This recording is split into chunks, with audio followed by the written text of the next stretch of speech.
Nestle ने formula 1 के साथ आलमी कफालत के मुआहिदे पर दस्तखत किए हैं। इस मुआहिदे में दुनिया की सबसे बड़ी फूड कंपनी के लिए एक बड़ी तब्दीली। इसकी तकरीबन 160 साला तारीख में नेस्ले ने कभी भी आलमी मार्केटिंग के मुआहिदे पर दस्तखत नहीं किए, लेकिन अब दुनिया की सबसे बड़ी फूड कंपनी ने फार्मूले 1 के साथ स्पॉन्सरशिप के मुआहिदे पर इत्तेफाक किया है। एक सीनियर एग्जीक्यूटिव ने रॉयटर्स को बताया कि नेस्ले किटकैट ब्रांड के साथ मुआहदा तय पाया था 2025 और 2028 और इसका मकसद किटकैट्स की आलमी रसाई को बेहतर बनाना और 30 साल से कम उम्र के खरीदारों से अपील करना है।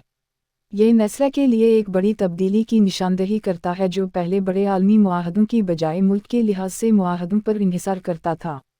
Good news chief executive long Frank अपनी मार्केटिंग के अंदाज को तब्दील करना चाहते हैं। एक और $multi-billion ब्रांड्स 3 डील है जो मैक्सिको और ब्राज़ील में शुरू होगी। फार्मूला 1 रेस ट्रैक्स और पट लेन में कट इश्तिहारात होंगे। चॉकलेट रैपर्स फार्मूला 1 ब्रांड और नेस्ले होंगे। इस दौड़ के सैकड़ों टिकट कट गिरा देंगे।